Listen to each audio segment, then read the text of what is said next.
Welcome into SEC Football and Beyond. I'm Neil McCready, Chris Landry with me as well. We're getting you ready for week number 4 in the Southeastern Conference.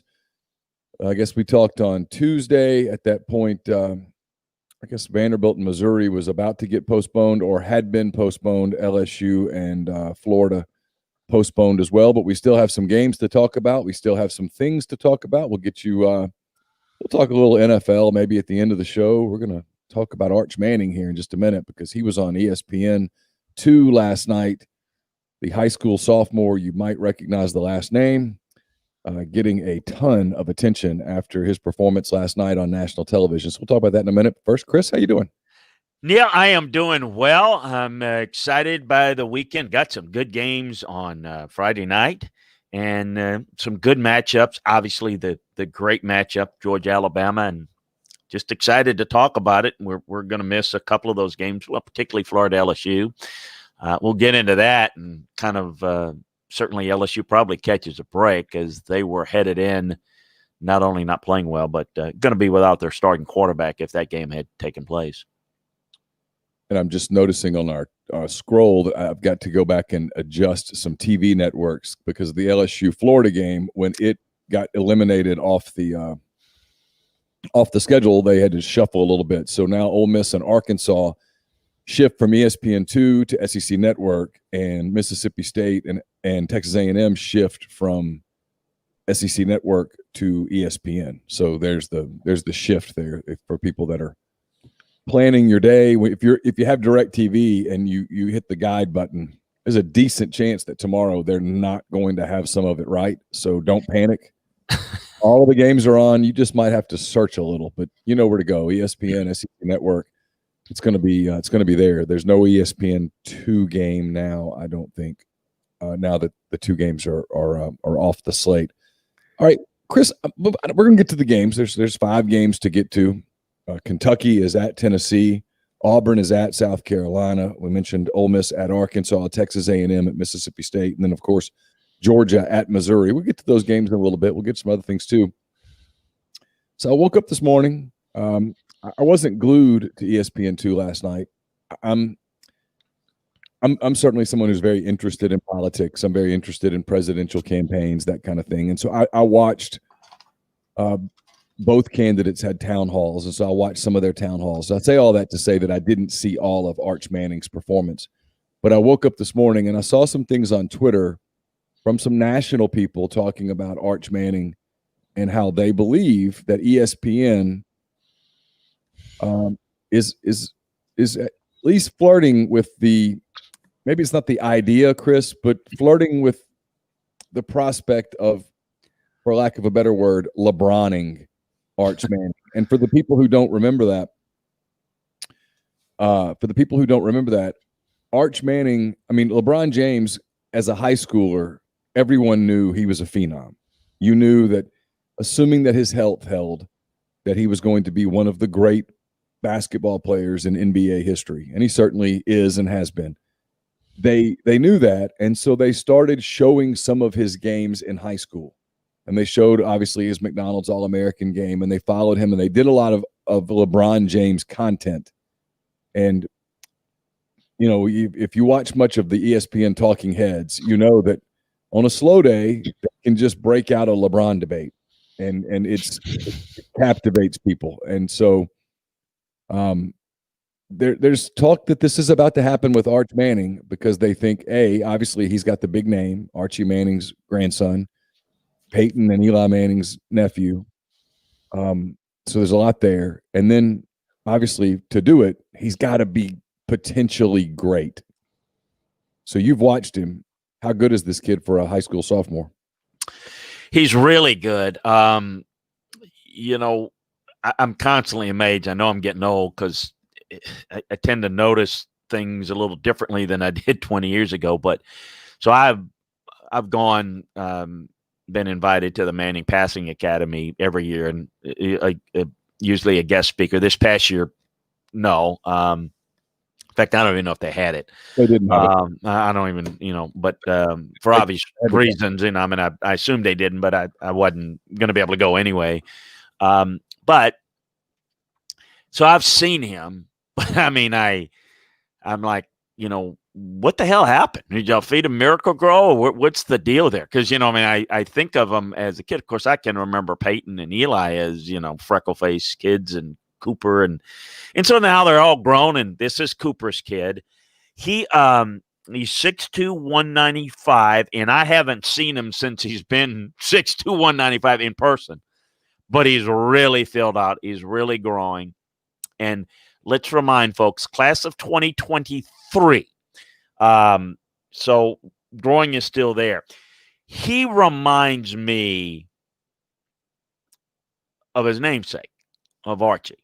He moves better than Peyton or Eli ever did. I mean, he's got mobility and he's got arm talent. Now, obviously, has all the advantages of being around football people and, being able to get even personalized coaching and extra, all the things that you're going to do, and how do you break down tape, and the ability to maybe to get the technology that other kids don't. So he has the chance. And I don't know the kid, obviously,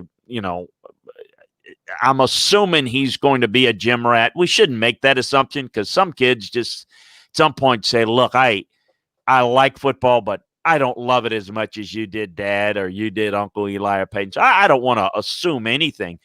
But if the assumption is he truly has this passion, he's got every advantage that, even the others didn't, because Eli and Cooper and Peyton had Archie, but Archie was not he was kind of a hands-off, and if they needed something, they came to him, but he didn't push them. And I'm not saying that Cooper or anybody's pushing this kid, but this kid has kind of every resource imaginable because he's younger, and he's got a lot of talent, and there's going to be a lot of hype. And I would imagine if you didn't get a chance out there to see him play on TV, don't worry about it, because you're probably going to see a lot more of it this year and then in future years. So I think it's going to be a great storyline, because he's a great talent, to watch him develop, because he is so young.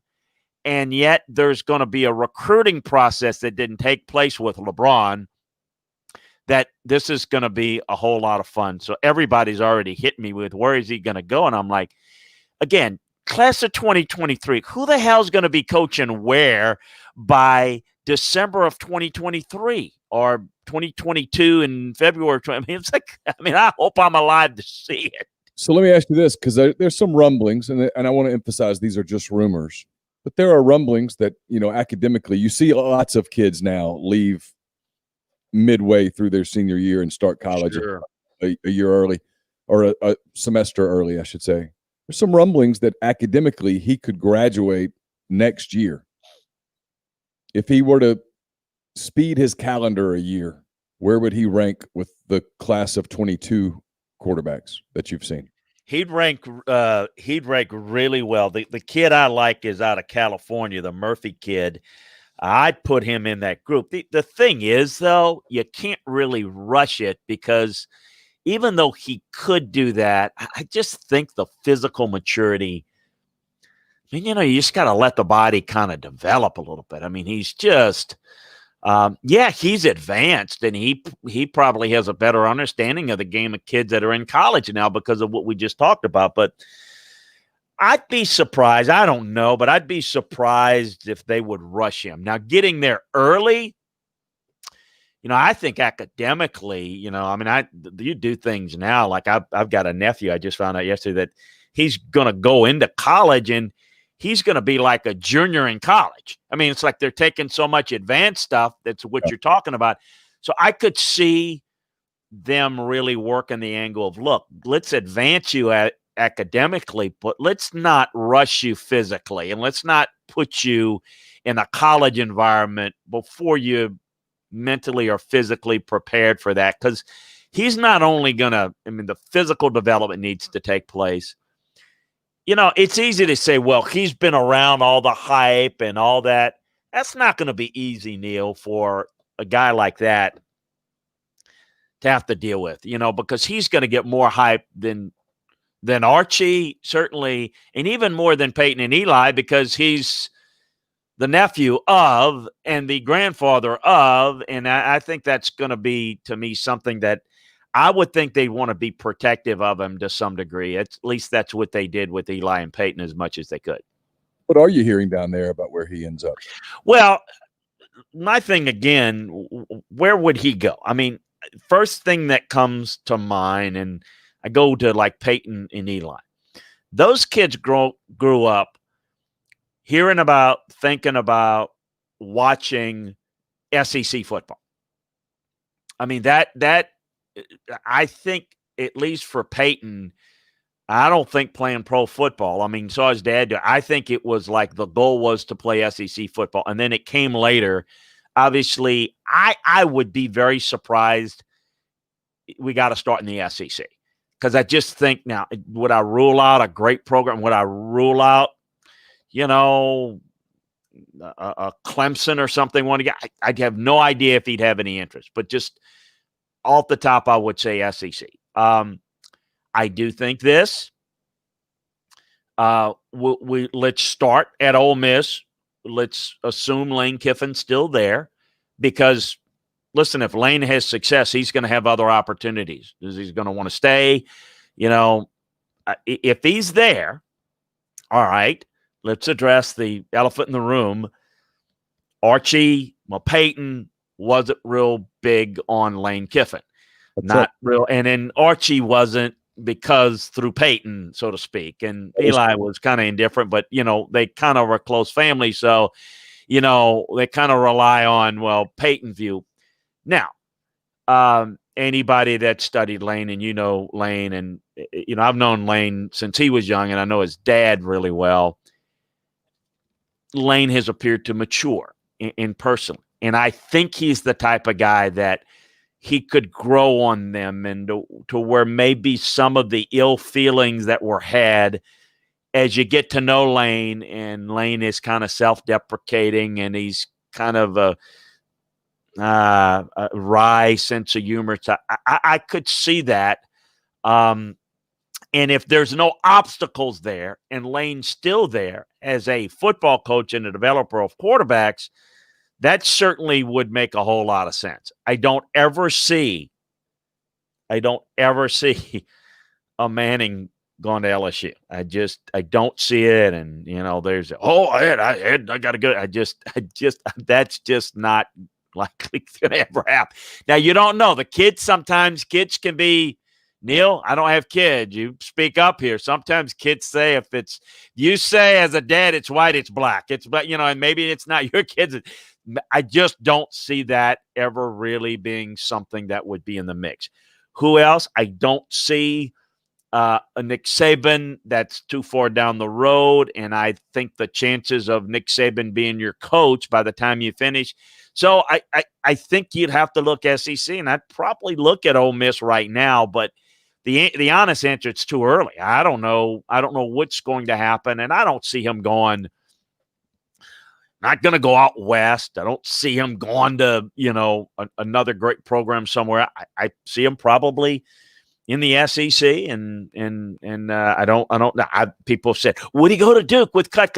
Cut's not going to be there. I mean, Cut is trying to make his exit to it, and he wouldn't go to Duke anyway with Cut, because he wants to, I'll tell you what I hear on him, and again, like you said, it's very early, and a lot could change, and it's college football, and a lot, usually does change. People move around, coaches leave, all those kinds of things happen. I hear a lot of Ole Miss. I hear a lot of Tennessee, and then you hear a little bit of other places.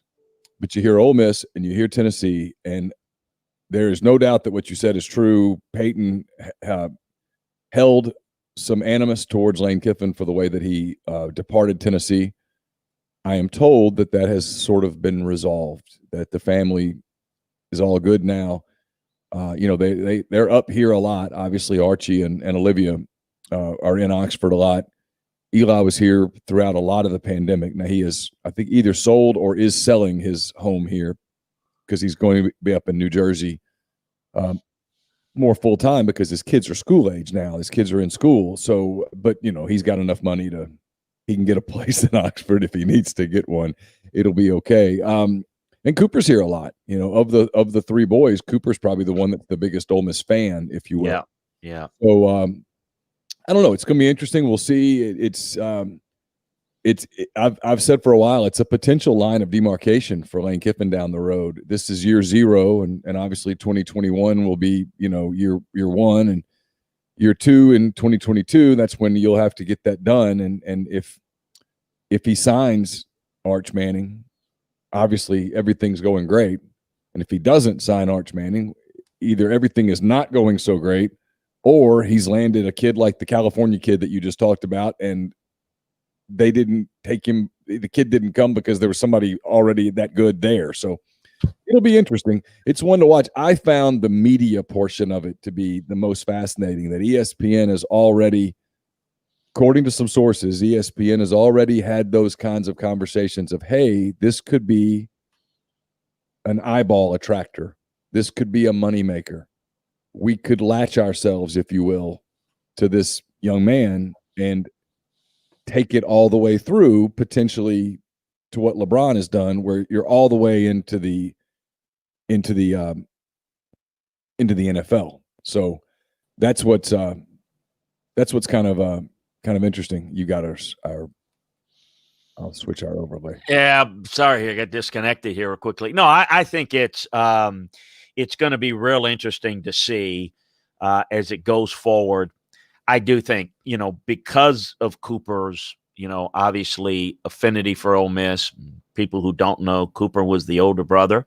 Cooper was the guy that had a neck injury, and he's very, very, very, very tied into Ole Miss, and really is more of an alum more than anybody, and a fan. Eli is too. Peyton went to Tennessee.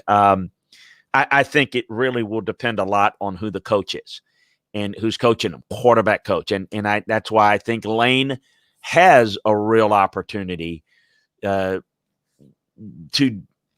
accomplish this. It was just it fell into place with Cut going to Ole Miss and being the coach at Ole Miss. So it was an Ole Miss situation, and is also somebody that Peyton really endorsed. Man, this is the guy you want to coach him. That's going to be a big part. And I think that the younger version, one of the younger versions of developing a quarterback, Lane is very good at that. And he happens to be at Ole Miss. And if things stay well there and he chooses to stay there, then I would absolutely think that would be the favorite. And I think everybody else is trying to figure it out.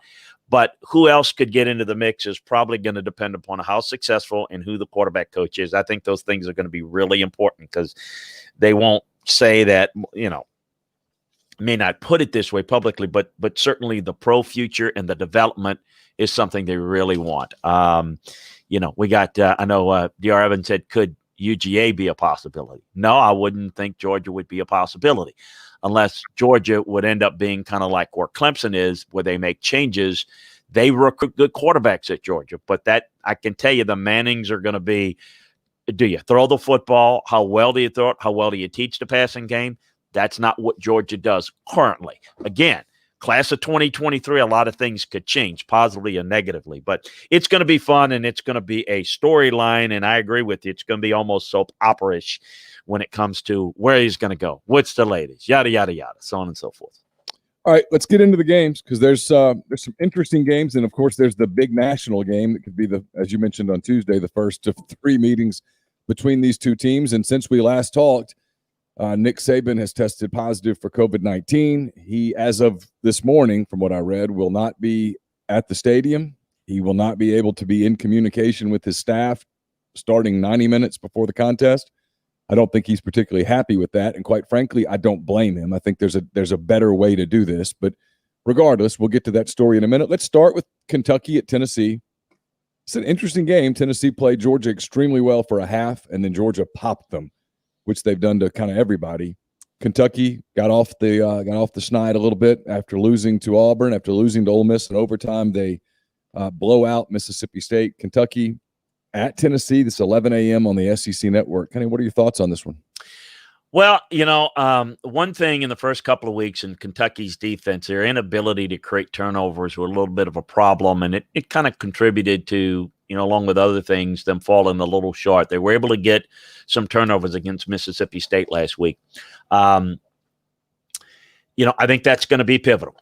Jared Garantano and protecting the football is going to be really important. It always is, of course. I do think Tennessee's going to respond. This is kind of a mental toughness check.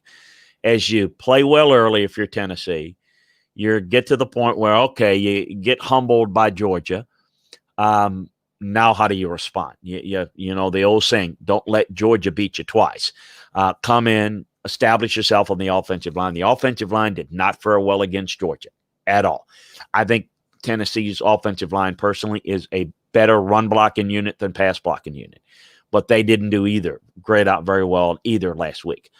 That's going to be the key. And I think protecting the football, I think Tennessee is a little better and I think should win the game. But this is, to me, a very intriguing game because I do think this is a little bit closer than maybe the season thus far might indicate. Certainly last week at this time, people would have said, oh, Tennessee clearly. I don't think it's Tennessee clearly. I didn't think it was Tennessee clearly a week ago. I expected Tennessee to get humbled in the second half by Georgia. I think they rebound. I think they win. But, I think this is a close one, and we'll see. Kentucky's in a tough spot, not playing their best ball. They're going to need to play their best ball to win this game. Yeah, I thought Kentucky looked a lot better defensively yes. on against Mississippi State, but it goes kind of one-dimensional. You don't have to defend the run against Mississippi State. You can do a lot. It's a lot easier if you know how to play it. It kind of got a little overshadowed that Kentucky struggled offensively in that game. They didn't need to score literally. And so it kind of got overlooked. But they're gonna have to defend the run this week. They're going to have to defend that's why it's a challenge. And at some point, they're going to have to add some passing to their attack. Yeah, and that's why I like Tennessee is a little bit more balanced. And quite frankly, Kentucky's offensive line is very good. Tennessee's offensive line has talent. That's going to be the interesting matchup to watch. Which offensive line can assert itself? I like Tennessee's ability to run the football better.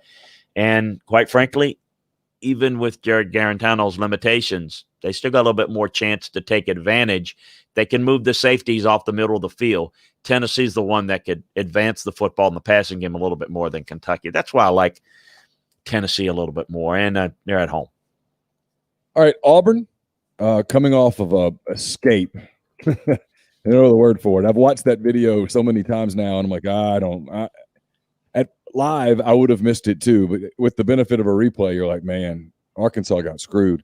Auburn, a 3-point favorite. They go to South Carolina. That game also at 11 a.m. Central, noon Eastern. You can see it on ESPN.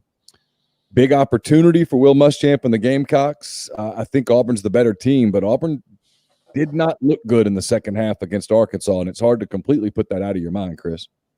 Yeah, it is. And South Carolina took care of business against Vanderbilt, but, this South Carolina team's going to fight you. And, this Auburn team, this is a huge game. There's a lot of heat right now on both coaches, as there always tends to be in the SEC, but these coaches are feeling a lot of heat by their respective fan bases. I think in particular Auburn, if they were to lose this game, there's a perception, real or, fair or not, they should win this game. They lose this game, this is going to be tough. This Auburn team has to play better, though. I thought that South Carolina made some improvements, albeit against a weak competition last week. I don't know. This is, to me, the most intriguing. Well, it's one of the most intriguing games. I know we got Georgia, Alabama, but this game's really intriguing for that reason. It is absolutely important. They're all important. Man, this is for the quality of life of the head coach. Man, this game is the most important of all of them, even with all the pressure on Kirby. That's just not going to be really good for the loser of this game. From a matchup standpoint, Arkansas had success in the air against Auburn. Can South Carolina replicate that from what you've seen of the game? They actually a little bit. I mean, I think that they can throw the football effectively. I think that Hill's doing a pretty good job. I do think you can move the football on this Auburn's defense. I also think that South Carolina can have success defensively to create field position because Auburn's really struggled on the offensive line pass protection. So it's a real problem, no question about it in my mind. I think South Carolina's got a really good chance here. Getting a little point, a few points, I think they got a pretty good chance. Ole Miss heads to Arkansas. The Rebels about a 2.5, 3-point favorite, depending on your betting book of preference. That game is at Fayetteville Reynolds Razorback Stadium, 2:30 Central Time. You can see it on the SEC Network. It was originally going to be on ESPN2. It was one of the games that got shuffled with the LSU Florida cancellation. Both teams, I know they're both 1-2. These are the two happiest 1-2 fans in the country. Yeah. If you're an Ole Miss fan, you're thrilled with what you're seeing out of Lane Kiffin, especially on offense and just with the way the program has become relevant again. And if you're an Arkansas fan, this has been an exciting time after, God, I don't know how many years of just being miserably bad. And Arkansas last year was just awful. And they quit multiple times. This team does not quit. They had Georgia down in the third quarter. Obviously, they didn't have the personnel to hang on against Georgia, and it's debatable whether anybody does, but they didn't. They go to Mississippi State and win. They go to Auburn down 17-0 in the second quarter.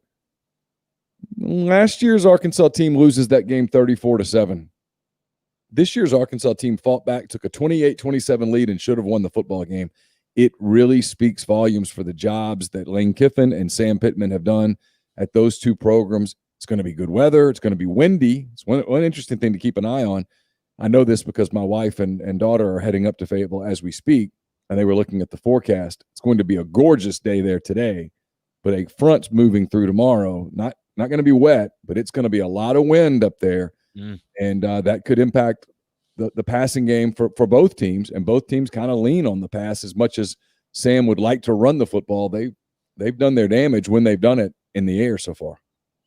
Yeah, I think this game is really fun because this is one game that I've looked at for a couple of years and thought, this is just like, okay, yeah, I'm going to watch it. Got to watch it or watch the tape. I'm looking at players or what have you. But I'm really excited because of the direction of both those programs. Full disclosure, I'm not a fan. Background in scout and coaching, I want everybody to do well. It's just common sense that some people are going to struggle, relatively speaking. I'm pleased as punch that both these teams are, playing well. I just think it comes down to this. I think Ole Miss just scores too many points, and I don't think Arkansas can keep up with that.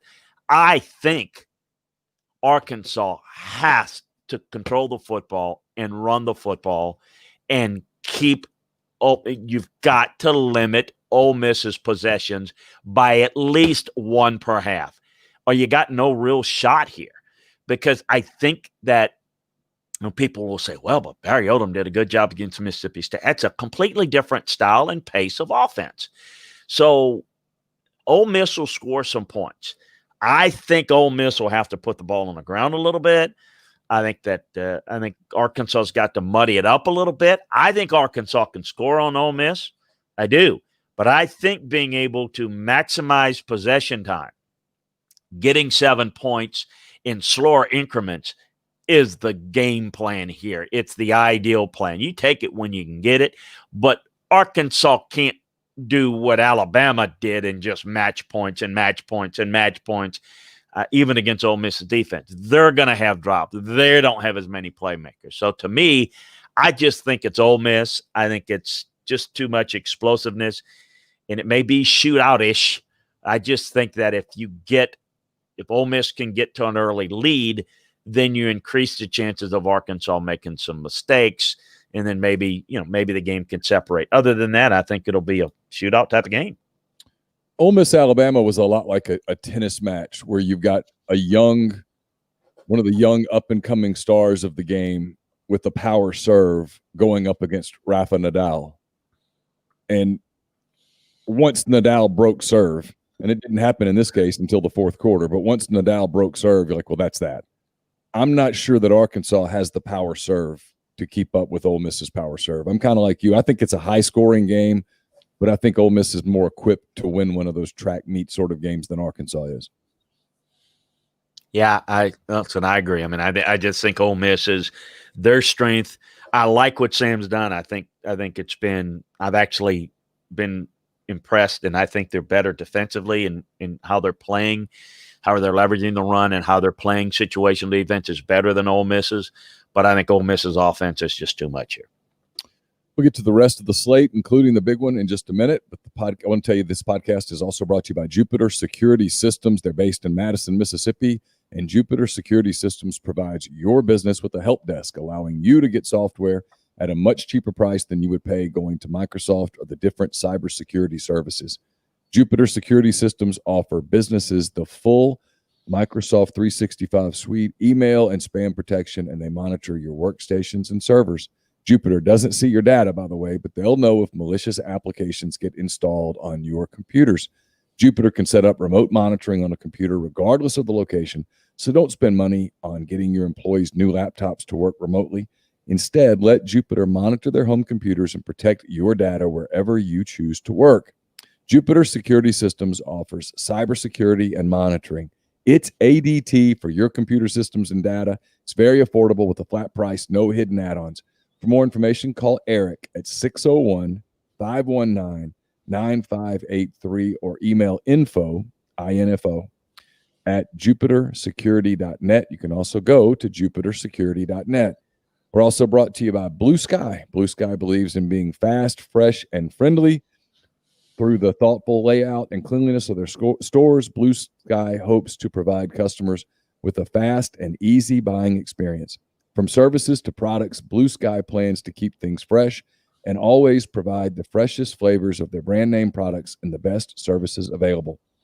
They even bring in some of the newest products on the market to their stores to provide an even better customer experience. A smile can say it all, and Blue Sky wants to show their customers that they care about them and their shopping experience, and they'll always strive to improve their efforts to accomplish exactly that. So check out Blue Sky today at any one of their 48 store locations across the Southeast.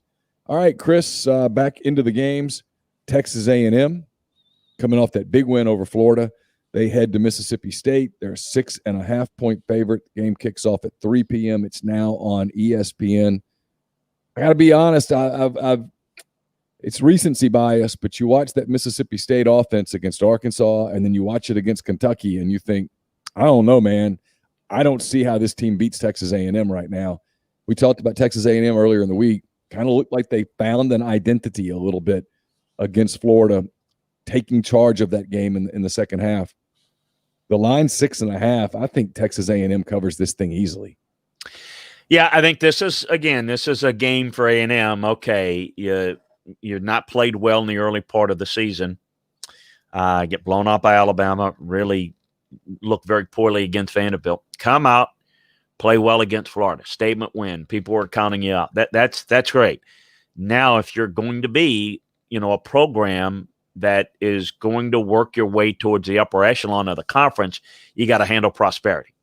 So you come in and you go on the road after a big win. You're a targeted team. How do you respond? What now?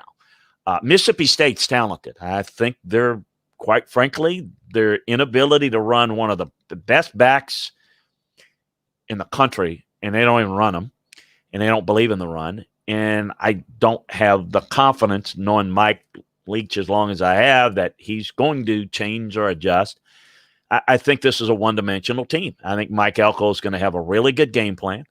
I am wondering if the embarrassment to this point will maybe invoke some changes in Mike. He may not admit it. I do think that Mississippi State is capable of playing with A&M and capable of winning this game. I just don't know that they're going to be able to do it. I think A&M played very well on the offensive line last week. They're going to have to play really well again this week. In fact, I do think that Mississippi State's defensive front is not bad at all, and you've got to really sustain your blocks even more than you had to do against Florida. So I think this is a challenge. I'm with you. I like A&M thus far. Jimbo's, all the games he's lost have been teams that are better. I can't sit there and say Mississippi State's better. I think they're talent-wise, they're not too far behind A&M, but this would be the first game that Jimbo loses to a team that has less talent at A&M. I think A&M wins here, and I wish I could have more confidence in Mississippi State being able to play towards some of the strength of their team, but until I see it, it's kind of hard to get excited about it, anticipating it, if you know what I mean. Yeah, I do. I get it completely.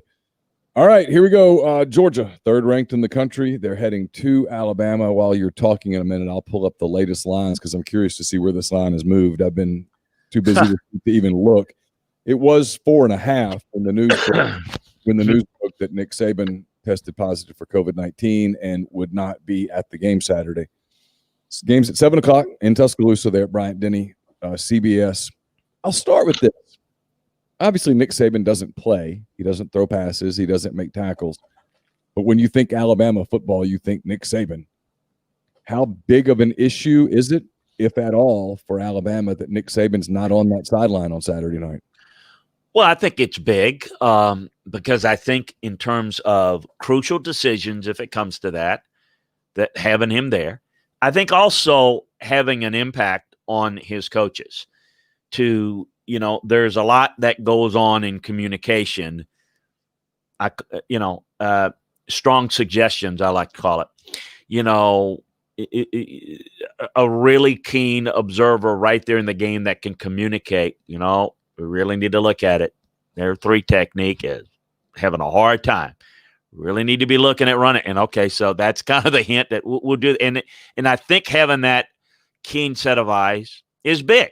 It helps the play caller. It doesn't interfere. It gives some suggestions and some ideas. But coach, I think, okay, and you just kind of go through that. And I think certainly that's going to be lost. I think any big decisions, certainly they will discuss things beforehand, but that's going to fall on Steve Sarkisian, who's been a head coach and has done these things before. So I think it's a factor. I mean, look, if it wasn't a factor, then head coaches just stay home every week. Of course it's a factor. Is it going to be the deciding factor? I don't know. I think it's a bigger story because it's Nick Saban and it's just, oh my God. I mean, what's the over and under? Is he going to allow them to have a camera, ESPN, or is it CBS? He's got the game prime time. You think there'll be a camera in his home office? Only if they don't allow it, because CBS is saying, I can we get a camera? At least we'll talk to you before the game, whatever. That's it's a big story. It's the storyline. He's not here. I think that's obviously going to be more blown up. More than the impact of the game. He still has an impact in the practice. He'll still have impact in the meetings. It's just that 90 minutes before the game, the communication is cut off. So, look, I still think it comes down to this. Alabama's offense can be very explosive. If they can get some early points like Tennessee did last week, it's going to be a lot tougher than Tennessee for Georgia to come back on Alabama it was on Tennessee. I think that Alabama wants to get some early points and force Georgia more into the passing game. I think the whole key, folks, is watch this. Watch how Alabama has to defend the run. If they've got to bring one of their safeties down to defend the run, they will. But doing that is going to open up the post route and the slant route for Georgia and will enhance their chances of having some success in a passing game. If Georgia's got to throw against split safeties most of the game, it's going to be tough for them. Meaning if Alabama can defend the run with 7, big advantage there. And that's the real key. I think that strength versus strength is what people are going to be looking at. Alabama's offense, Georgia's defense. But I do think it's probably going to be ultimately decided on the other end. Is who can step up, Georgia's offense Alabama's defense. And I do think Alabama's defensive ability, which people will say, oh, but against Ole Miss, got to play better. They're going to play completely different defensively than they did against Ole Miss. I'm not saying that Georgia won't have comparable success. Maybe they will, maybe they won't. It will not look the same. Georgia doesn't run the same offense, nothing. In fact, the complete opposite of what Ole Miss does. So Alabama will be able to get lined up. Alabama will be able to make checks, how well they tackle, how well they set the edge in the run game. All those things are going to be pivotal. But doing it with a huddle and time as opposed to having to do it on skates against Ole Miss is a completely different discipline. And so I'm curious to see. That's where the game is going to be decided. How well Georgia's offense against Alabama's defense. Strength versus strength is where the fun part's going to be, strength, looking at it, but I think it's going to be ultimately decided on the other end. You surprised that still Stetson Bennett at quarterback this far into the season? No. Well, how do I answer that? I'm not there in practice every day. So look, here's the thing. Bennett obviously wasn't the answer they maybe thought he was. JT Daniels hasn't been healthy enough. So this whole thing, he's beaten out. To fit what Kirby wants, protecting the football, make good decisions, I'm not surprised. Now, the answer is if they struggle in a game like this, if they need to make more plays and they can't do it, is JT ready? That's what I don't know because I'm not at practice or I'm not at meetings. The reason I ask, Chris, is that I've watched Alabama a lot over the last several years. I was in Alabama when Nick Saban got the job. Obviously, you saw how Lane Kiffin changed their offense. You see all of those things. There's one way to beat Alabama consistently, and that's it. From what I've seen, because I've covered a couple of teams that did it in the regular season.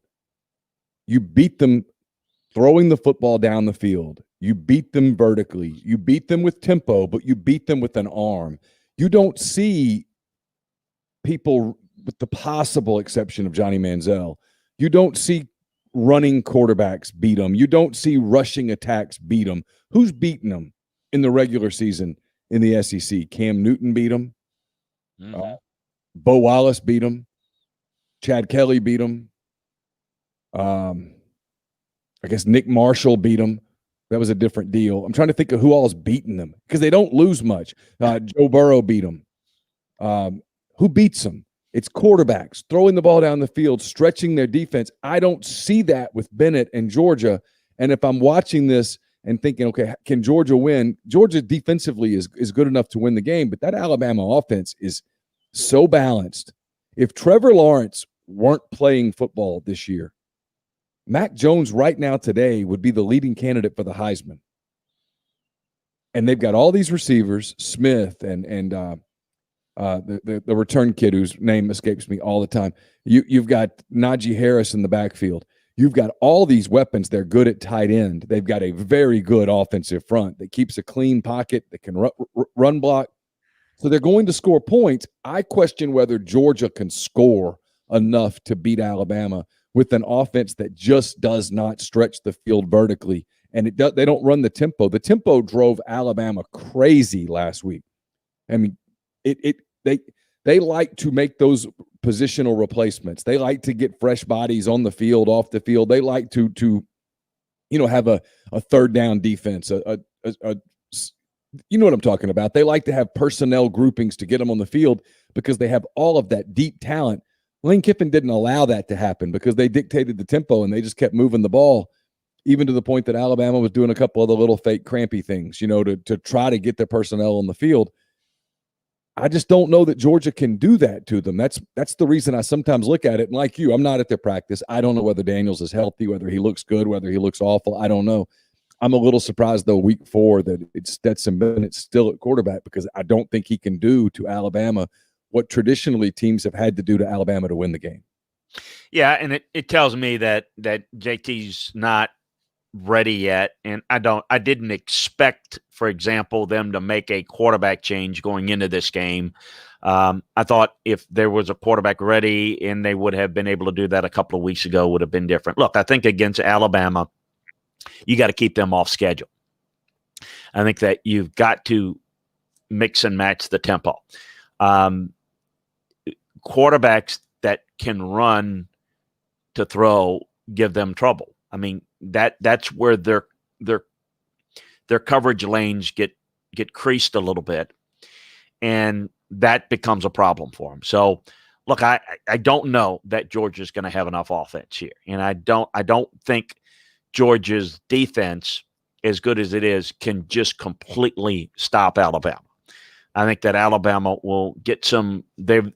Alabama's offense has answers: inside run, outside run, screen game, quick 3-step game. They can throw the fade. They can throw the fade stop. They can clear the middle of the field with the run if they're able to do it. And again, same thing applies. Does Georgia have to put an extra safety in the box? Well, that opens up the post and a slant for big plays. If not, then you'll run curls underneath, and you've got a lot of answers offensively. And Alabama's offense is humming, and it's got really no weakness, and a very good offensive line. And I will say this: I broke down the personnel on LandryFootball.com in the matchup, and I do that, and I grade, and I look, and I looked up, and I'd be damn if every offensive position was Alabama an edge, every defensive position Georgia an edge. I mean, it just came out that way, and I wasn't, I just do it, just white and black, just came out that. I think this. I think that, again, the key is the ability to be able to score early, make Georgia play from behind. That is not something that Georgia is going to be successful with, because I don't think they can match points. Georgia's going to have to be able to run the football, control the game at the line of scrimmage, and if they do that well enough, then that's going to answer your question. Then, yeah, Stetson Bennett can beat you, because now you vacate the middle of the field. You've got a lot of spacing and coverage, but you've got a pocket quarterback. You've got a stationary guy that can move a little bit, but you know where you're going, and the ball's not coming out that quick, and you're not going tempo. If I were Georgia, I would run some 2-minute offense, because you work on a 2-minute offense. I'd run some 2-minute offense in non-2-minute situations, because I want to get them gassed a little bit. Georgia's defense, of the top 13 players graded thus far this year, 9 of them are defensive linemen. 9. They're in a heavy rotation of quality, and they can hold up, and they're very, very good. But in the end, can they hold up enough, and can the offense get them enough points? That's what's going to be intriguing, and I'm not sure that they'll be able to do that. You still think this is the first of 3 meetings between these two teams? Well, it's the first of 2 for certain. I don't know about 3. I think it's a long season. I do think there's a good possibility. I think the reason what makes me hesitate on the third one is I'm pretty certain it's going to have to, it would have to be in the national championship game, because I don't think they're going to put those teams in the semifinal game. And I haven't seen Ohio State yet, but I kind of know what I think I'm getting, and I know what Clemson is, and I think Clemson's better than both of these teams, and I think Ohio State probably will be too. So I'm going to hold off on the third meeting. I may have I think there's possibility there. I think it's definitely 2, and I think one of these teams, maybe both, might have to upset somebody in the semifinal games to meet for a third time. How's that? Makes sense. I'm going to re-air this broadcast on Saturday morning, so I'm going to not spend a lot of time on these Friday night games. Looking around the country, there are a couple of really good Friday night games. SMU is at Tulane, BYU is at Houston. Both of those entertaining games. Just kind of looking around the rest of the country, Chris, the game that I was most interested in was Cincinnati and Tulsa. It's off the board because of COVID issues. Liberty is at Syracuse. Liberty undefeated so far. Liberty actually a 3-point favorite. This line, there must be an injury here. The line moved from Liberty +9 to Liberty -3, which is a hell of a jump, a 12-point shift in the line there. Hugh Freeze, it hurts me to say this, has done a pretty good job at Liberty with that team. Not coaching from a hospital bed this year. It was this game that he was in that hospital bed. against Syracuse. So That's right. When Syracuse went to Lynchburg. That's right. You're right. That's right. BC Virginia Tech, one of the more underrated teams this year, in one of the best coaching jobs is what Jeff Hafley's done at BC. If you're tuning it on, you're going to look and say that looks like BC's uniforms, but that don't look like BC. Djokovic is a quarterback. They're throwing it around. They're making big plays. That's against Virginia Tech. That's a really intriguing game. Also, Pitt Miami intrigues me outside of the SEC. Want to see. Miami let Clemson beat them twice here. Just be careful here. You got a good season going, Miami. Just because you're not in Clemson's class, just take care. I mean, I'm just curious to say that's what. So those things intrigue me. We basically have got one game in the Big 12. God bless them. Everybody's canceled. Chris, if I had told you 7 years ago, that North Carolina would go to Florida State in the middle of October as a 13.5 point favorite, what would you have said? No, I would not have expected that. It just goes to show you, though, what a couple of situations that take place, and Jimbo's frustration with the administration, kind of letting go of the rope that last year, an awful hire in Willie Taggart. Right now, they've got some NFL caliber players on defense at Florida State that are not even showing up. They got some real problems at FSU. North Carolina can't play any defense. I do think Florida State's going to score some points in this game, but they're really, really talented. And when you ask the question, who's the second best team in the ACC, got to throw North Carolina in the mix. Yeah. I think Notre Dame is, remember, they're in the ACC officially this year. Offensive line's good. I think that might be the, no, I would not have believed you if you said that. It's hard to believe, really, where that program has fallen. And there's this assumption that because Florida State's Florida State, and because they had such a run for so long, that they'll just automatically get back. And I don't subscribe to that theory with any program. I'm not picking on the Seminoles here, but it's kind of like Nebraska, Tennessee to some degree. Just because you were elite once doesn't mean that you are destined to remain elite. Yeah, the only thing they've got going for them is that they've got a conference other than Clemson that they can make some hay pretty quickly and turn it around where they could be the second best program in that conference pretty soon. But here's what happened with them, and their fan base doesn't get this because Jimbo won a title and the facilities weren't that good. And I can remember being at LSU back when I was coaching there, and we were at these awful facilities and we won. Well, you don't need it. Florida State. And listen, I can't tell you, what you can afford or what you can't afford. But you had Florida State let their facilities regress. They've had poor fundraising capabilities, and they're way behind. And programs like North Carolina have better facilities. And, Jimbo's problem was, hey, you want us to compete with Clemson, and we're not even on the same stratosphere of Clemson facility-wise.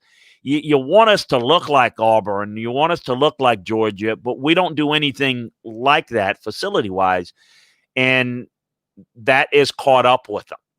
And that's why they went out and settled for a Willie Taggart. And that's why they lost their head coach to A&M. And they don't get it. Oh, he's not going to win at A&M. You better win at Florida State. You go to A&M because they have the money, they have the facilities, and they're going to give you everything that Florida State doesn't. And that's why, can't believe we go get the Memphis coach. You're lucky to have Mike Norvell because you're not getting somebody better. Mark Stoops met with you and basically told you what needed to happen, and they weren't happy with that interview, and he wasn't either. And so you're not getting when he can sit there and look you in the eye and say, I'm at Kentucky. I got better facilities than you do at Florida State. That needs to be understood. Chris, right now today, Kentucky's a better job than Florida State. Well, you don't have the expectations, and you got money. A lot better facilities and got money. Yeah. And, Florida State's got to figure that out. And when they do, and when they get it, Mike Norvell will coach this team hard and coach it well, and he will develop players better. But it's going to be a slow process because they've got a lot of malcontents on the roster. Mike Leach talked about purging. Florida State really needs to purge, not Mississippi State. There are real problems there at Florida State. So it's a long fix, but long range, it won't get to where Clemson is unless Clemson comes back to you. You let them get too far out of the gate. Now you're trying to chase them, and it's difficult. Let's say I want a couple of things. Yeah. Justin, thank you. Love the show, guys. Also, it's snowing in Minnesota. God bless you. It's always good for a snow in Minneapolis. And McWeirdo Show. Love the name. Hello, guys. I love listening to this usually after it's recorded. Happy to be here listening to the show live today. And if you don't know them, you're listening to it, Neil, on replay. You can catch us live at 9 o'clock Central every Tuesday and Friday on twitch.tv, also on YouTube as well. So join us and join the chat room, and we appreciate you joining us. Thank you, guys. Hey, last 5 minutes or so, let's talk quick weekend in the NFL. Yes, sir. A handful of really attractive games. I'm just kind of glancing through at the ones that catch my eye, and my Chicago Bears. Your Chicago Bears. How about that? Chicago Bears getting a point at Bear down, Chicago Bears. Go ahead. Da, da, da, da, da, da, da, da, da. It is a the Bears getting a point at Carolina. That game at noon on Sunday, 1 Eastern. That's a pretty fun game to watch. It is. Carolina is well coached. Matt Rule, Phil Snow, and Joe Brady getting as much out of that team. That's a rebuild that are doing a really, really good job. Be careful, Chicago, because you've won a couple of games that maybe people didn't think you'd win. Just, play well, you'll win the game here. But you don't play really well, this team will fight you and pull it off. That's intriguing. Bank those wins. Bears, bank them. It doesn't really matter. And at some point, they're heading towards the playoffs. They keep banking these wins. Cleveland's at Pittsburgh. Oh, man. It's a great game, great rivalry game. And just when you think Cleveland, Pittsburgh, you think, yeah, it's going to be a cold day and all that stuff. The Steelers giving 3.5 points at home to Baker Mayfield and the Browns. Yeah, I'm partial because having been a part of this, it's a bus ride and, Pittsburgh week. And I worked with the Browns, and then I was in Houston when we were part of the AFC Central. So Steeler week was always, you had a little pep in your step. I mean, the practice was a little bit crisper, but Cleveland, Pittsburgh hasn't been a thing for a while. It's been more Baltimore, Pittsburgh. Cleveland's starting to play well. Stefanski's doing a really good job. The defense led by Myles Garrett is really good. This Pittsburgh team, I think, is pretty good. They have not played a tough schedule, but I think they're good. This game is really fun. The fact that that Cleveland can make this a game or make it competitive, it hadn't happened in a long time. This is the most positive Cleveland Browns team I've seen in a while. I don't know if they're good enough to go on the road and beat Pittsburgh, but I think this will be a game. This is, to me, the game that I'm most looking forward to in this week's matchups. Green Bay's at Tampa Bay, the battle of the Bays, as Chris Berman used to say. Green Bay, a 1-point favorite on the road at Tampa. The Bucs hanging in there. I mean, it's the NFC South is just kind of everybody's just sort of jockeying for position. Yeah, no question about it. Bucs defense actually playing pretty well.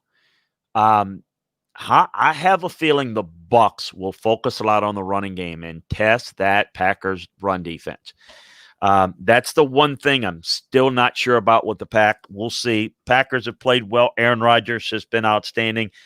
I don't know. There maybe give Green Bay a little bit of an edge with Rodgers, but I think it's going to come down to the Bucs run game against the Packers run defense. Rams giving 3.5 at San Francisco. The Rams have played well. That's your Sunday night game. The 2 Monday games, some COVID-affected rescheduling here with Kansas City and Buffalo. It is a fun game. Kansas City coming off of a loss for the first time. Kansas City, a 4.5 8-point favorite at Buffalo. The Bills, they stumbled last week too. And then the nightcap on Monday, the Arizona Cardinals, a 1-point favorite at Dallas. The Cowboys playing their first game without Dak Prescott at quarterback after his broken ankle on Sunday against the Giants. Yeah, Buffalo was the road team in that Tuesday night game, so it's a short week for them and Tennessee. But, Buffalo, Tennessee's at home. Buffalo had to go on the road and then come back home. That's a tough deal to get ready. And, it looked like they were preparing for the Chiefs Tuesday night when they were playing against Tennessee defensively. This Bills team's pretty good, and so we'll see how this plays out. But that's going to be a lot of fun, and I'm curious to see what Andy Dalton will do. This Cardinal team has been a little bit up and down. We'll see. Cowboys are going to have to be run focused here with play better around Andy Dalton. Hey, it was a lot of fun. It was a great show. Really appreciate it. Thanks to everybody in the stream. Jigs Dad 44 says great show. Thank you, sir. We appreciate that very much. So we'll be back on Tuesday. We'll take a look back at Georgia, Alabama, and all of the other games in the SEC, and we'll get you ready for Week 5 in the league as the SEC marches on, getting close to the midway point on the season that a lot of people thought wouldn't happen. It's happening. It's been a lot of fun. Thanks for being part of it. Chris, have a great weekend. Talk to you soon. You too, buddy. Take care.